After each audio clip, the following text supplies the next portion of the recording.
Da da da da.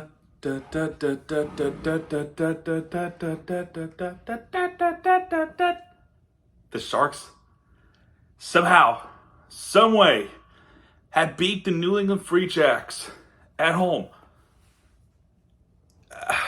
Wow. Much to go over. To say at least, as I'm trying to process this game. I really am trying to process this game. It's not like one of those.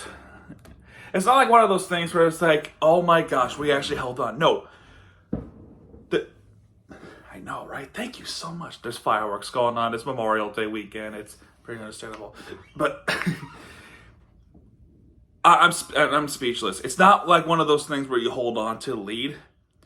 Miami Sharks did something for the first time in franchise history. We'll get to it. It's the New England Free Jacks coming down to South Florida to take on the Sharks. Last time those two teams faced each other, New England just absolutely wiped the floor off of them. And, in 4 minutes into the game, New England did not take long to get their first try of the game, and it's Baker getting the first try of the game for New England. Pastrnak would get that kick pretty easily to make it 7-0 New England. And in my head, I'm thinking this is probably going to be a long one as well. I'm already seeing a absolute devastating blowout from the New England Free Jacks. So let's start thinking about the next game. Then a little bit later, which by a little bit I mean much longer later, I thought it was pretty slow half, and then in an 18th or 17th, 18th or 19th minute, I forgot which one it was. New England thought they had a try. Basically, what happened was the ball was bouncing up and down at the try zone. New England did tap, and I don't know why they didn't call that a try. I guess because you need to have like a full possession of the rugby ball to have that try, even though you clearly tapped it. I have no clue. But New England did not get a try on this one. And soon later after that, excuse me, New England commits a penalty that allowed Miami to kick for a penalty. And Videla would get this penalty kick. So Miami gets on the board. It's now 7-3 New England. So that's pretty good. That's pretty cool. But then after that, the Sharks would get the rugby ball. And then somehow, some way, they were able to get that try in. And I thought for myself, okay, nice. We got a try somehow. And it counts. Smith gets this try at the 26th minute.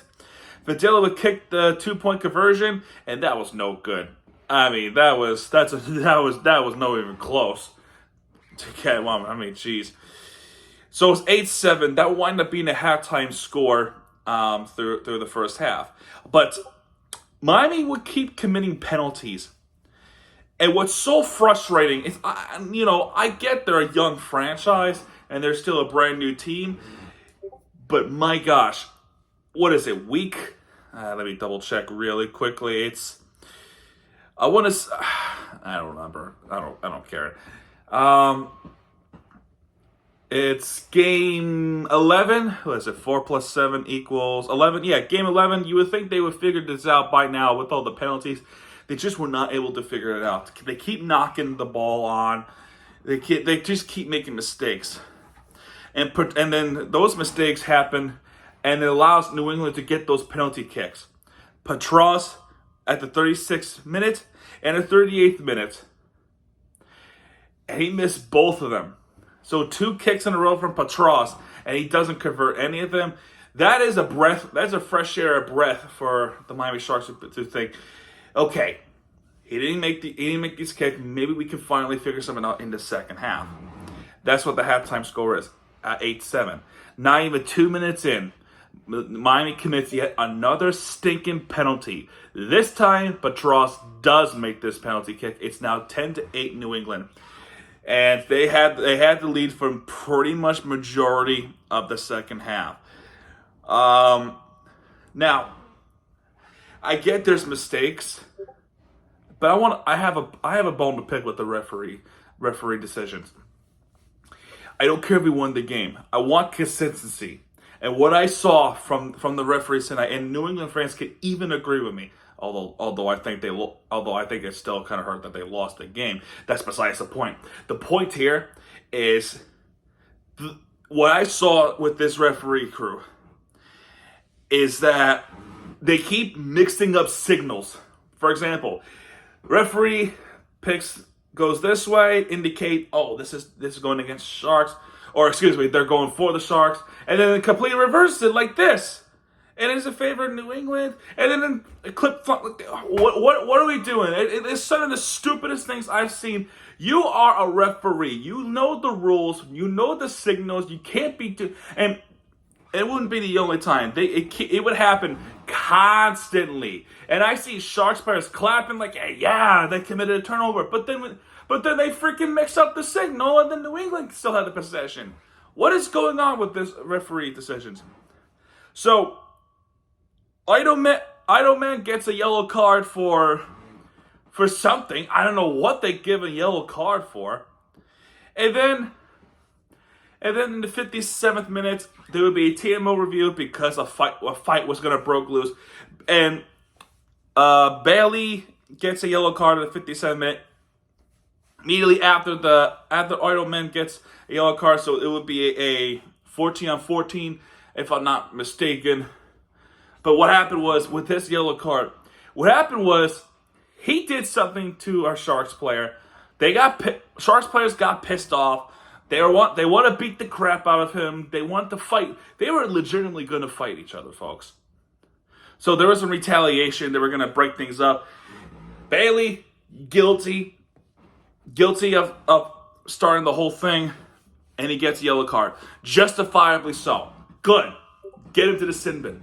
Anyway, Miami would try to get this try in, and they had a lot of moments in the second. Personally, to me, I thought the Sharks played better in the second half than they did in the first half. Yes, we start the game 0-0, and we end the half with 1 point lead. We start the half with a 1 point lead, but I thought they played better. The problem is they keep committing these stupid penalties, and that's why I was getting really frustrated. And Ardell, I don't know why, but he got a yellow card in the 68th minute. And it's just getting so frustrating. And yes, they committed another penalty, but Schross would take this penalty kick, and the game would be 13-8 New England. And at that point, I'm thinking, yeah, this game is well over. This game is over. We're gonna move on against Los Angeles, but the Sharks did not give up. After a good kick, getting the ball back, trying to do a little, has to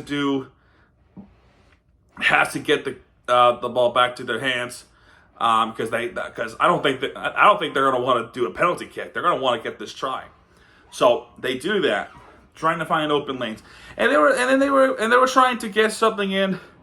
They were trying to find something, try an open lane or something, because they were not able to do so at all in the second half. There were times where I thought they got the try, but they didn't. Instead, they fumbled it. And then, finally, when stoppage time happened, because of the fact that, one, there was injuries, two, a fight broke loose, and yellow cards been issued. And by the way, I know people are going to think, oh, I skipped the guy that got hurt. No. I do hope he's okay. I do hope the New England Free Jacks player is okay. That looked like he got hit pretty hard, and you know, I hope he's okay. I hope he's okay. So anyway, back to this. In the 80th minute, going to stoppage, 81st minute now, they have to get this try, and I don't know how this happened, but a miracle happened for the Miami Sharks. Is Carreras has the rugby ball, able to break through the tackle, and it dives in under the goalpost. It gets the automatic 7 try. And 8 plus 7 equals 15. And that would wind up being a walk-off try for the Miami Sharks. First time in franchise history we actually scored a game-winning try at the death. It is what we call a walk-off try, ladies and gentlemen. That's the final score, 15-13 Miami Sharks what a win. Oh my goodness, what a huge win, and what an upset too by the Miami Sharks. I have this pessimistic mindset of thinking they're going to get wiped out. They're going to lose against New England Free Jacks. I think the other week I said they're probably going to lose this game against the Free Jacks, but they didn't. So this team is capable of playing good rugby, and this team is capable of being a great team. And that's why I believe they have a really exciting future. Because of things like this is what keeps me optimistic.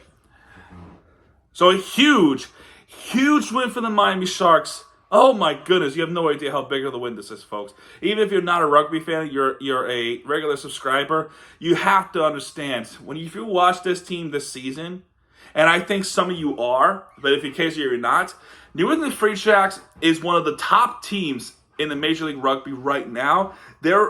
As of right now, they are the top team in the East, as of this time of the recording. I think it changed right now. Let me double check everything else. I think Nola Gold plays tomorrow. So they're in danger of losing the first place. But still, they are the best team in the East, and the Miami Sharks upset them at home against the New England Free Jacks. That is huge. That is huge. The West is very complicated. Although we have beaten a Western Conference team, I was at that game. But still, speaking of Western team, that's who they got next. RFC Los Angeles. They have to go all the way out west to play RFC Los Angeles. They were actually a former Atlanta team. They were an Atlanta team, and they actually relocated to Los Angeles, and which is kind of strange too. That because the original LA team beat Atlanta, which is currently this team that relocated to Los Angeles, beat them in the MLR finals, and then the Giltinis folded for controversy with the ownership, as well as Austin. I don't know if you know this, but Austin did have a team, and they're just gone. But still, we go to Los Angeles to play RFC Los Angeles at Carson, California. So I think that's by, what is it? What team is that called? LA Galaxy? Yeah, I recapped them. But yeah, we have a pretty favorable schedule in June. We got RFC Los Angeles, which is next week in June 2nd. So it's going to be on a Sunday this time. Then following up, this might be the only tough game.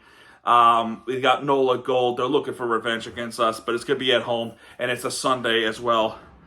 NOLA Gold. And then you got Anthem. That could be a win. We go to North Carolina to play Anthem. So that's probably a win. Miami Sharks look to get a revenge on Old Glory. And then we probably will lose against Chicago Hounds. So if we beat LA, Anthem, and Old Glory, especially Old Glory, we might be okay. And I hate the fact that we might have to rely on other teams to beat those teams. Old Glory yesterday have lost to Seattle, but only by 2, so they have like a bonus point or something like that. I think next week Old Glory has Anthem, so that's not going to be favorable for us because Old Glory is probably going to win that game as well. Nothing favorable here. I think Chicago's on the bye week. Yeah. But we'll talk about that as the week goes on. Anyway, guys, there you go. It's 10:32 p.m. I'm going to get ready to watch the Inter Miami game right now. So, in the meantime, if you like this video, hit the like button and subscribe for content because Miami TG has a back at what he does. Hit it right there with the entertainment you deserve. Go, Sharks, go!